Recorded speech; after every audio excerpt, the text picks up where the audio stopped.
Cae la tarde y en un rincón de la ciudad, en un pequeño jardín, alguien cuenta una historia, reflexiona en voz baja o conversa, paseándose bajo los árboles.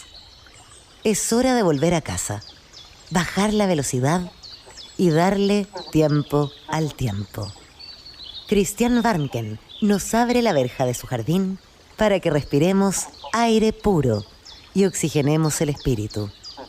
En Pauta, aquí comienza Desde el Jardín, una presentación de Fundación Irarrázaval, desde 1920, al servicio de la educación, humanismo y técnica, y Grupo Viva, promoviendo la sostenibilidad en la empresa y los barrios. Lo esencial en toda exploración será volver al propio jardín y ver las cosas por primera vez, decía el poeta T.S. Eliot. Queridas y queridos radiovidentes, estamos llegando al fin de este año 2022. ¿Cuántos encuentros, cuántas conversaciones hemos tenido en este jardín? ¿Cuántos paseos por este jardín? Entre mis árboles, en medio del sonido de los pájaros, en este oasis pequeño que hemos querido crear adentro de las ciudades. Un oasis para la conversación, la reflexión y la necesaria interiorización en un mundo tan volcado hacia afuera, sobre todo en un mundo tan agitado, en un país tan convulso.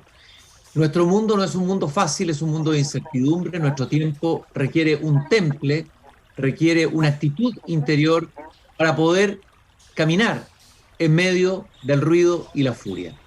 Y qué mejor que para terminar este año conversar con un gran amigo de este jardín, con quien hemos tenido preciosas e interesantes conversaciones muchas veces, para hacer un balance de lo que ha sido a nivel mundial, más macro, pero también tal vez de lo que ha sido nuestro país, con su mirada sabia, con su inteligencia perspicaz, con su capacidad de análisis. Él es José Rodríguez Elizondo, Premio Nacional de Humanidades del año 2021, periodista, escritor, caricaturista. Ha sostenido una cátedra de Relaciones Internacionales en la Universidad de Chile, director y fundador de la revista Realidad y Perspectiva, autor de más de 30 libros, muchos sobre el tema de relaciones internacionales, el tema con Perú, etcétera, etcétera, etcétera. El famoso libro Chile-Perú, el año que vivimos en peligro, y también su autobiografía de tan singular título, El día que me mataron. Con José Rodríguez Elizondo profetizamos en este programa quién podía ser el presidente del Perú en un momento en que el país estaba, como lo ha estado varias veces y de forma bastante seguida, en un momento también de incertidumbre, de agitación, descabezado, y le achuntó José Rodríguez Elizondo en este programa. Fue noticia después incluso en un diario en Perú. José, qué gusto de tenerte aquí en el último día de programa, porque mañana repetimos un programa, mañana día viernes, siempre hacemos una antología, pero este es el último programa del año 2022. Es un gustazo estar contigo, Cristian, por múltiples motivos, porque nuestras conversaciones siempre me han enriquecido mucho, pero además en esta oportunidad yo quiero regalarte una sentencia de Dürrenmatt, esa que dice: triste es el país en el que hay que luchar por causas evidentes. Y al respecto yo quiero saludarte a ti y felicitarte porque has conseguido el apoyo de toda la gente decente de Chile, demócratas, de gobierno, de oposición, con tu valentía frente a lo que nos está sucediendo. Acabo de leer una editorial del Mercurio. Anoche escuché al presidente Boris condenando la violencia contra todos los que piensan distinto. Es decir, en este corto periplo en que el poeta se ha convertido en un político por obligación, por demanda ciudadana, has conseguido un gran éxito. Y esa profecía que te hice con respecto a los morados en su época, mi amigo Sagasti, que fue elegido presidente, ¿cómo quisiera yo que fuera una buena profecía para el color amarillo? Querido José, eres muy generoso con esta persona, con este humilde jardinero. Agradezco tus palabras y muy potente la cita de Dürrenmatt, ¿no? Triste el país en lo que hay que luchar por las causas evidentes, ¿no? Es decir, estamos hablando de un mínimo civilizatorio, hay que luchar por eso, ¿no? Podemos hablar un poco de eso tal vez, ¿Tú cuál crees que sea el peligro mayor? Si colocamos lo de Chile, porque Chile no está aislado de un mundo más global. ¿Cuál es el peligro hoy mayor en el mundo? Se ha hablado mucho del populismo, hay varios libros que se han escrito de los distintos tipos. ¿Cuál crees tú que es el peligro más grande hoy en el mundo para la democracia? Bueno, justamente que estamos entrando en esas épocas oscuras. Veamos, por ejemplo, lo que sucedió en un momento de oscuridad en la historia del mundo, que tuvo que venir la iluminación del Renacimiento. Estamos en la etapa negra, en una etapa de caída a nivel mundial, sin duda. Y esta gran conquista del humanismo político, que es la democracia, está tambaleando no solo en Chile, está tambaleando en todo el mundo. Lo que para mucha gente era la democracia señera del mundo, la democracia norteamericana, sabemos que ya experimentó su golpe de Estado fallido y todavía el golpista está impune. Es decir, tenemos ahí un problema muy grave en una de las democracias más poderosas del mundo. Lo que está sucediendo en Europa tampoco da paulo para el optimismo. En Alemania ya se ha descubierto intento de golpe de Estado, hay gérmenes del viejo nazismo disfrazados de nuevo partido. En América Latina, bueno, lo sabemos nosotros, estamos viviendo entre golpes de Estado fallidos, intervencionismos groseros. Estoy pensando precisamente en el intervencionismo de Evo Morales en la política del Perú, de Chile. Aquí lo hemos experimentado a Concho durante la convención, ¿no? Evo Morales quería que tuviéramos una constitución boliviana. Bueno, eso te da la pauta del mundo en que estamos viviendo. No vamos a hablar de la pandemia, no vamos a hablar de la situación de las migraciones. ¿Cómo salimos de esta época oscura? Bueno, nos tocó vivir en ella. José, estaba pensando a propósito de lo que tú hablabas del populismo a nivel mundial. Justamente ayer hablaba con un amigo de un libro que no he leído, es un francés, Pierre Rosanvallon, que se llama El siglo del populismo. Así ya ha llamado a nuestro siglo Rosanvallon. Es muy interesante, parece, el análisis que él hace. El siglo del populismo. Ahora, el populismo en Latinoamérica. Hablemos un poco de eso. ¿Cómo ves tú, si pudiéramos hacer un diagnóstico de nuestro propio populismo latinoamericano y en qué estado estamos hoy? Mira, populismo para mí es una palabra ómnibus, así como el neoliberalismo.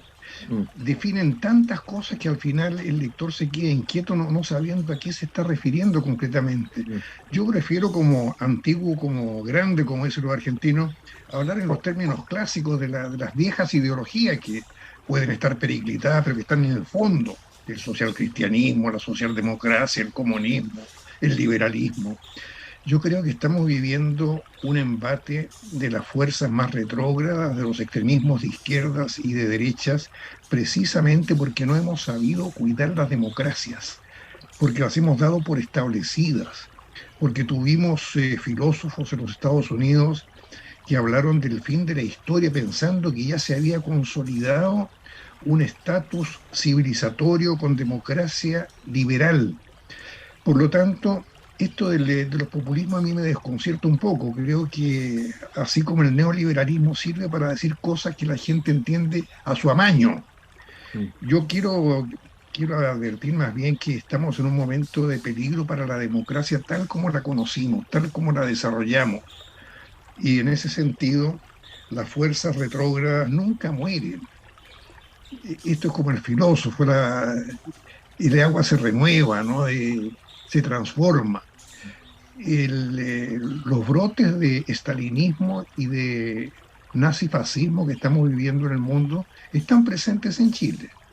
Y es por lo tanto un momento de lo que decía Dürrenmatt, un momento triste. Estamos teniendo que luchar por cosas que a ti y a mí nos parecían evidentes. Tener un desarrollo democrático en el cual siempre va a haber desigualdades, pero vamos a estar luchando por mejorarlas. Ahora, esta democracia liberal, que tú mismo dijiste que es un avance, un humanismo civilizatorio, por decirlo así, está hoy en jaque en varias partes del mundo. Está hoy más vulnerable que nunca. Ahora, habría que hacerse dos preguntas. ¿Por qué se hizo tan vulnerable la democracia ahora en el mundo? Y la otra pregunta es, ¿qué puede hacer esta democracia liberal, representativa, clásica, etcétera, tendrá que reinventarse. Tal vez la velocidad de los acontecimientos, la forma que tenemos de comunicar, la irrupción de lo digital, etcétera, hacen que esta democracia va a tener que buscar adecuaciones, cambios, adaptaciones a un tiempo que le pone delante desafíos gigantescos. ¿Cuál es tu diagnóstico, Pepe? No tengo diagnóstico, pero tengo percepciones complejas. Por ejemplo, creo que una de las causas es esta demagogia de inicios de la revolución bolchevique, cuando Lenin le enseñaba a su gente que en el estado actual del mundo cualquier obrero calificado podía desempeñar cualquier cargo de gobierno. Es decir, les enseñaba que las actividades, las funciones del gobierno, del Estado, eran cosas realmente fáciles, sencillas. Ahí había una demagogia muy grande, pero hoy día se ve mucho más claro en las complejas sociedades tecnotrónicas. No cualquiera puede llegar a activar cualquier resorte del Estado. Otra de mis percepciones es la profesionalización de los políticos, porque esto parece contrario, porque uno dice, bueno, si el Estado es tan complejo, hay que tener personal calificado para que lo opere, lo administre. Pero sucede que si ese personal calificado se entroniza y se anquilosa dentro de funciones del Estado, se conforma una situación en la cual la democracia se aleja de la gente. Mm.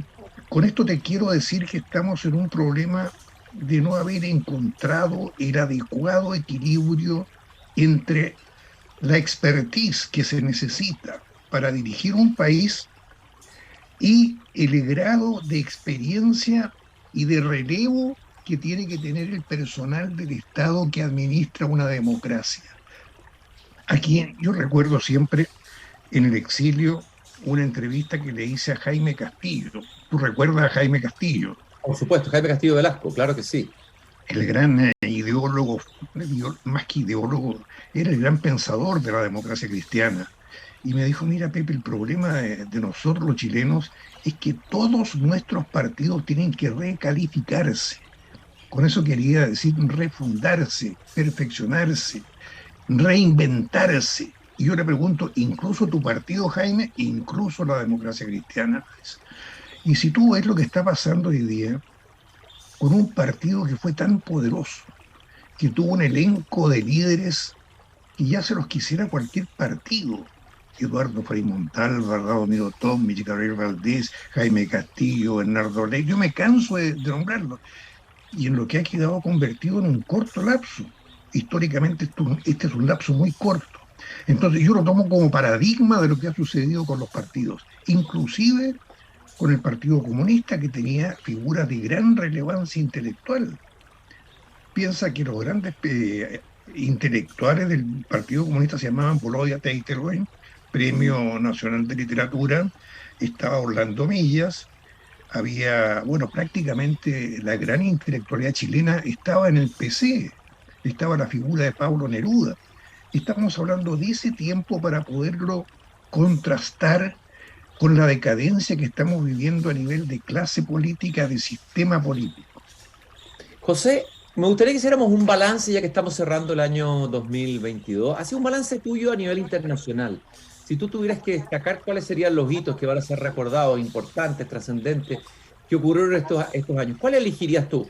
Porque tenemos muchos hechos importantes. Bueno, la guerra de Ucrania es una, hay quien ha hablado de las protestas en Irán, la muerte de la reina Isabel II, tengo anotados algunos, la COP27, las elecciones en Brasil y en otros países latinoamericanos, en fin, ¿cuál te parecerían a ti los hitos que vale la pena detenerse en ellos? De los que me has mencionado, porque a mí como que no me gusta mucho pensar en rankings de fin de año, pero aquí entre los que tú mencionaste están prácticamente los más importantes. Yo creo que cuando tenemos una guerra como la de Ucrania, que contiene el germen de la amenaza de una guerra termonuclear en mayor o menor proporción, no puede haber algo que la supere, porque ahí estamos ante un mundo que olvidó lo que había pasado, se olvidó de la crisis de los misiles del año 1962. Por otro lado, tenemos el asalto al Capitolio, que lo acabamos de revisar. porque el asalto al Capitolio significó que ni siquiera la democracia más poderosa del mundo estaba exenta del golpismo. Ahora, otro tema que me interesa es la manipulación de los grandes ideales, de los grandes principios, de los grandes derechos humanos. Cuando estamos inmersos en una cultura paritaria aquí en Chile, estamos hablando de que hay una revolución imparable, y yo estoy de acuerdo con ello, que es la revolución feminista, y vemos lo que pasa en Irán. Es decir, allá se mata gente porque se pone mal el turbante. Y aquí estamos pensando en una revolución feminista de un nivel tal que per se requiere un paritarismo en cualquier tipo de actividades. Entonces, es una distancia tan sideral el movimiento femenino en países como Chile y en Irán, que yo deploro que no estemos volcados nosotros como en otras épocas para apoyar a las mujeres iraníes, como en otra época luchábamos por los vietnamitas o por los españoles agredidos por los fascistas. Son causas de ese nivel las que nosotros estamos presenciando un poquito como espectadores, porque también vivimos la cultura del espectáculo, como decía Mario Vargas Llosa en su libro. Sí, efectivamente.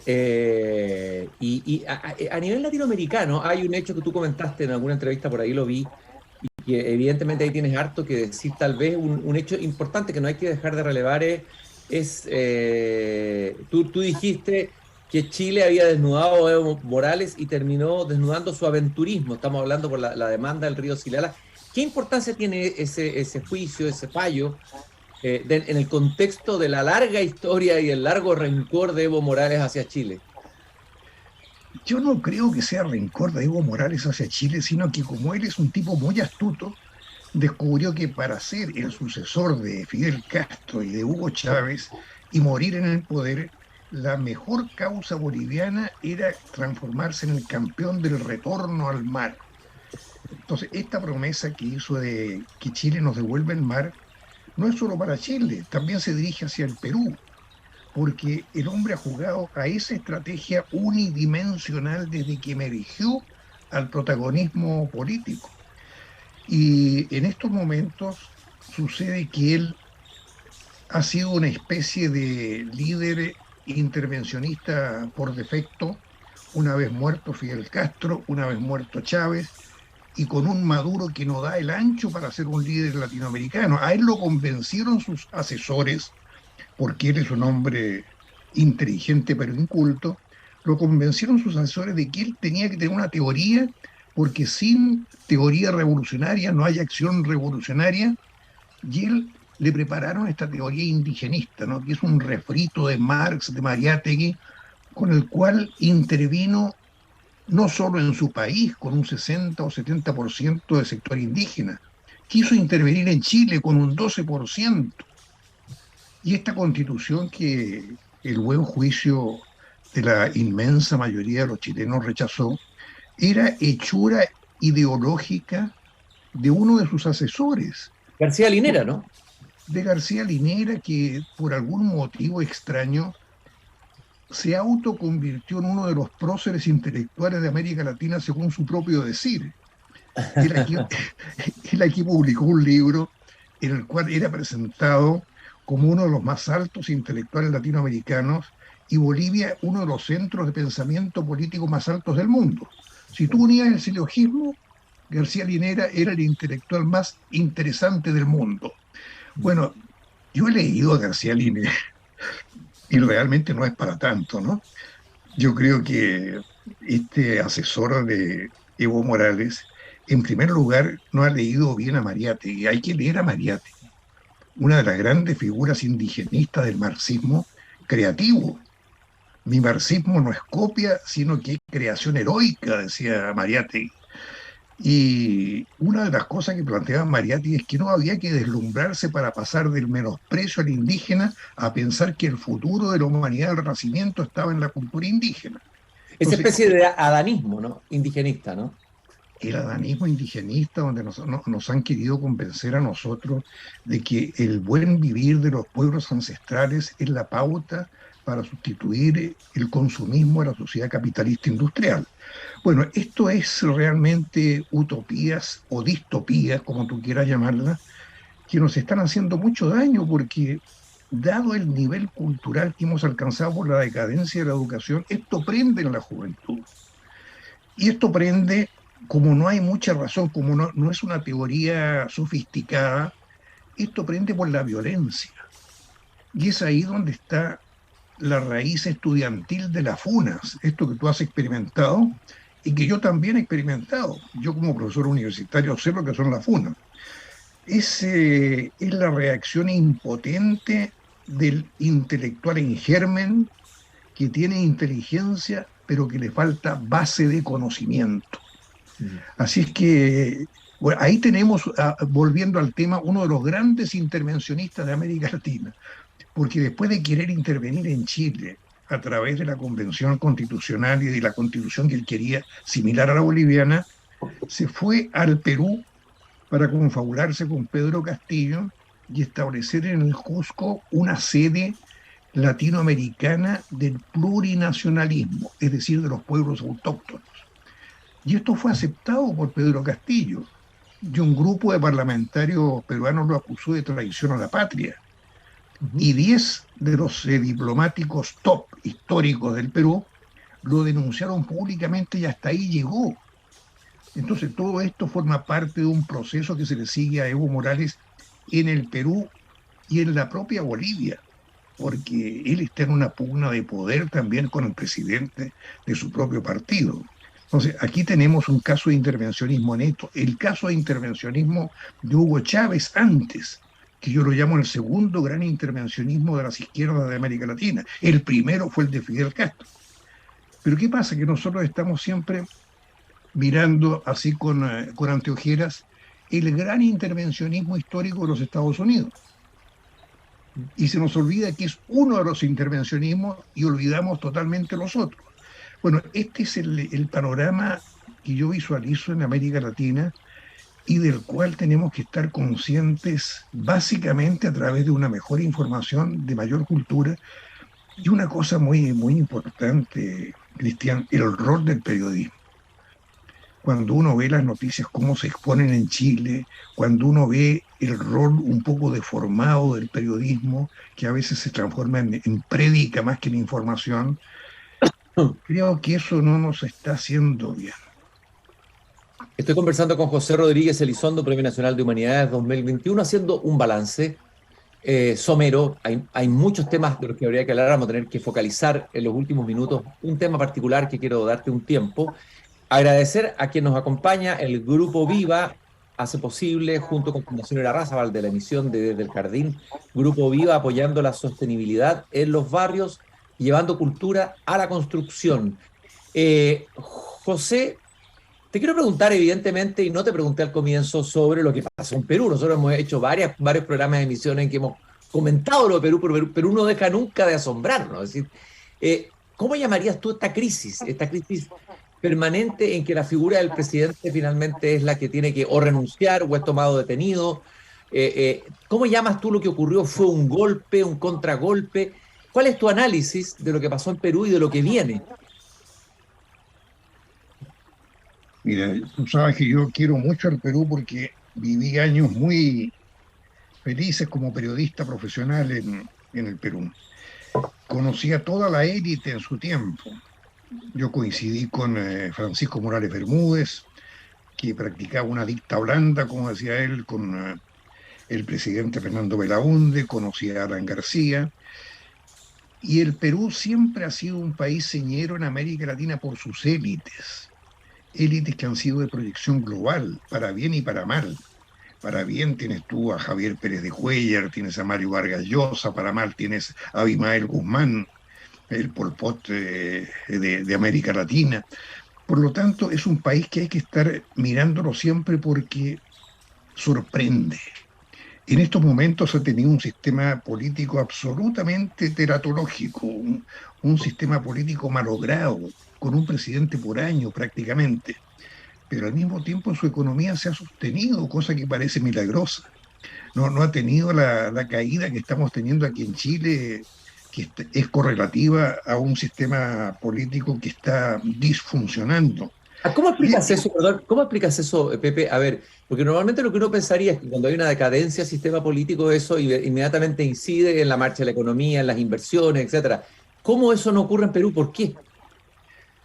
Bueno, la explicación la dio hace muchísimos años un economista, Hernando de Soto, que El otro estudió, sendero, el autor del otro sendero. el autor del Otro Sendero, que estudió a Concho la informalidad económica del Perú.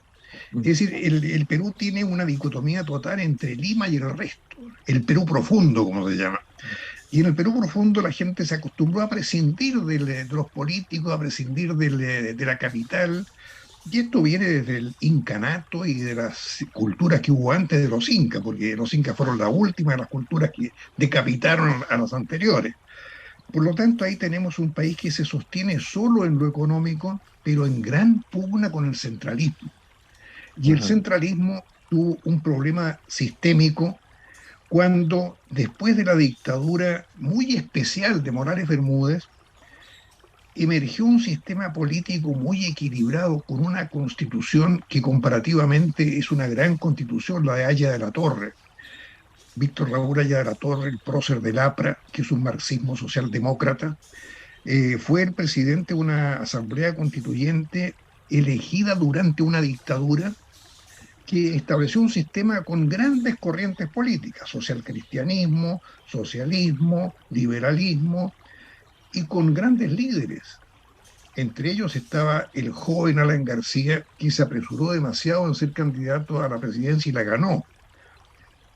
Y él, justamente por esta inexperiencia de su juventud, dejó como heredero a Fujimori. Mm, O sea, bloqueó el desarrollo de este sistema que venía en auge. mm. Y hasta ahí llegó la constitución de Haya de la Torre, porque Fujimori cambió la constitución, estableció un sistema familiístico con partidos políticos que son de grupos de interés, que son los que han venido turnándose hasta el día de hoy. Volvió Alan García al poder y se encontró con que él mismo se había disparado a los pies, bueno, y después se disparó la cabeza. O sea, ahí tenemos, Impresionante, eso es un hecho ahí trágico. tenemos las grandes Impresionante. tragedias del Perú. Entonces Pepe, yo en digo, los últimos minutos quiero preguntarte, ¿qué está pasando ahora en Perú? ¿Qué va a pasar ahí? ¿Cómo se va a salir de esta crisis con esta presidenta interina, Pedro Castillo en la cárcel, las movilizaciones, en la calle? ¿Cuál es tu diagnóstico? ¿Qué es lo que tienes como información, tus contactos que tienes en Perú, etcétera? Imagino que tienes fuentes bastante directas ahí de información. bueno, Pedro Castillo no es nadie políticamente hablando, o sea, que fue un personaje inventado por otro, así como el cuento de Borges, ¿quién está soñando a quién, no?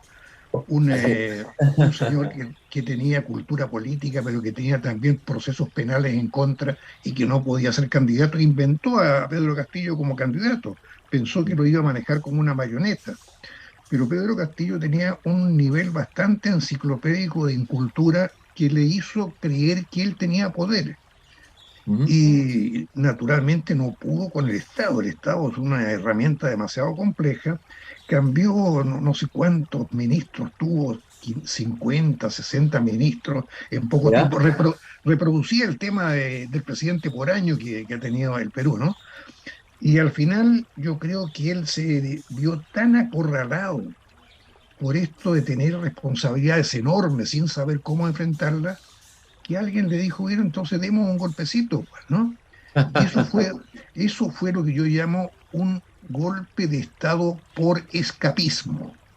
Ujú. Para mí fue un escapismo, zafar de todo eso, salir del lío. Ahora tenemos una presidenta ad hoc que me hace recordar el caso de Josefina Áñez en Bolivia, ¿no?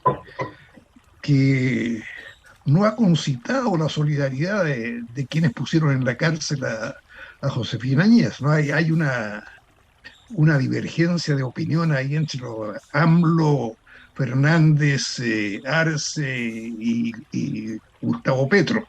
Bueno, aquí tenemos a Castillo en la cárcel por haber pretendido el golpe de Estado y una presidenta improvisada que tenía una ideología semejante a la del autor intelectual de Castillo, o sea, el señor creo que se llama Cerrón. Y uno piensa, ¿qué va a hacer esta señora? Primero, ella pretendía gobernar el periodo que le faltaba. Va a ser imposible. Entonces ya se dio y está llamando a elecciones anticipadas. Pero al mismo tiempo me hizo recordar a mí un momento de ingobernabilidad en la época de la Unidad Popular, cuando Allende dijo, esto se está poniendo ingobernable, y su muñeca política le indicó que había que tomar como refuerzo a los militares. Fue el gabinete del general Prats y de los comandantes en jefe. Entonces, en estos momentos, como estudioso, yo pienso que el estamento militar en el Perú está jugando de nuevo un papel, por el momento, por defecto. Están ahí. No le obedecieron a otros presidentes que querían instrumentalizarlo. No le obedecieron a Pedro Castillo cuando quería que lo apoyaran para dar un golpe de Estado. Por lo tanto, colaboraron a que se fuera Castillo al no obedecerle. Porque la ignorancia de Castillo era tan grande que no solo no había leído a Maquiavelo, sino que ni siquiera Curcio Malaparte. Entonces dio este golpe diciendo, yo por este papel digo que me tomo todo el poder y disuelvo todos los organismos que me molestan. Bueno, entonces hasta ahí llegó Pedro Castillo. Vergüenza de los países importantes, mejor dicho, de los gobernantes de países importantes que lo apoyan. Y no sería extraño, a mi juicio, que la presidenta actual, esta presidenta interina que está llamando a elecciones anticipadas, tuviera que pedir la colaboración militar en algún momento, si es que se pone ingobernable el país, si es que siguen la sazonada, porque afortunadamente para el Perú los movimientos de masa que se han visto en la calle no han destruido la ciudad, o por lo menos en los niveles que nosotros sabemos. Y en esto somos herederos de la historia.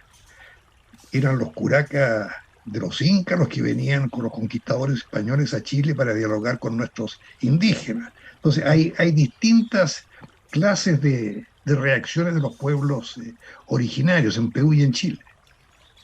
José, yo te quiero agradecer este recorrido que hemos hecho tan completo, una especie de balance de lo que fue este año, una proyección de lo que viene, y particularmente en América Latina, un análisis muy fino de lo que está pasando en Perú. Siempre es un gusto, siempre aprendo conversando contigo. Partimos con Durremat, terminamos con Curcio Malaparte, me gustaría la última pregunta hacerte, José.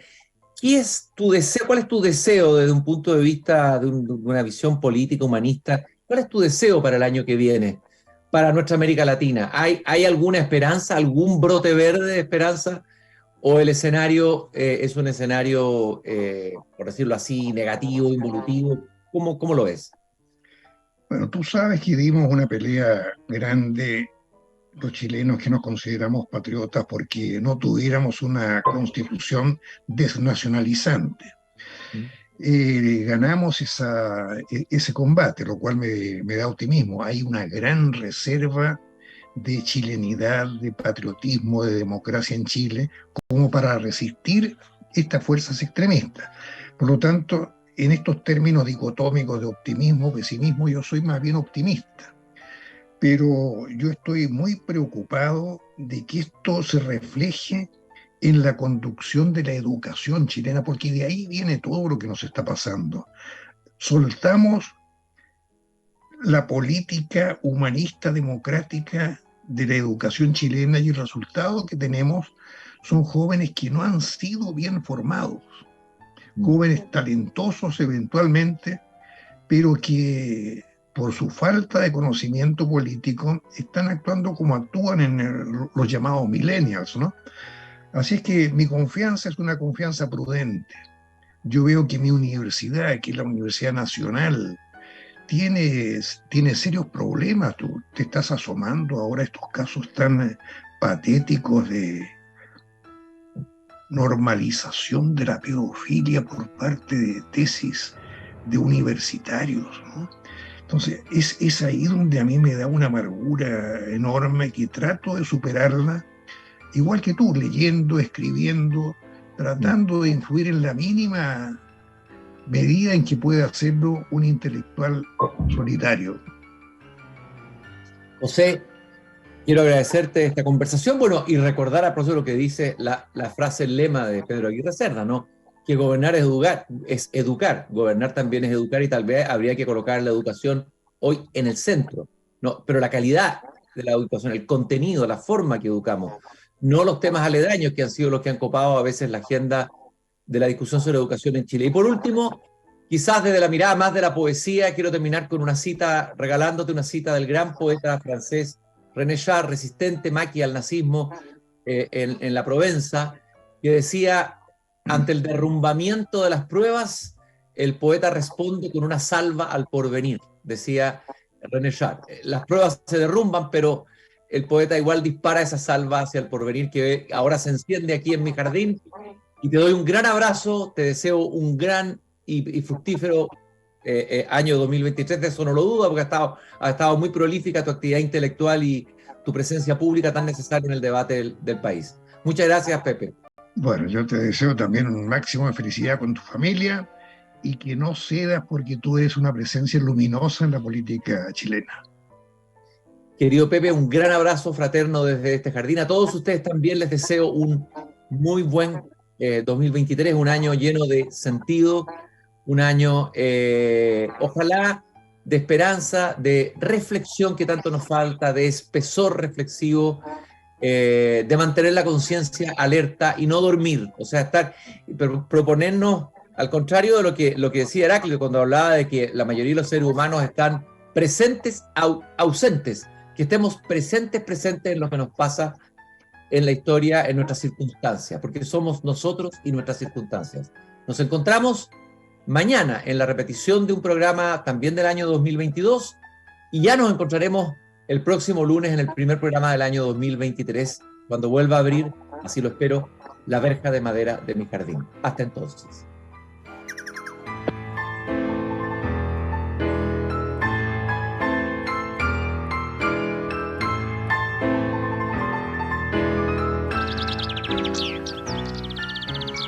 Es hora de cerrar la verja de madera del jardín. Pero Christian Warnken la volverá a abrir todos los días de lunes a viernes a las 20 horas en Radio Pauta, cuando comience de nuevo Desde el Jardín.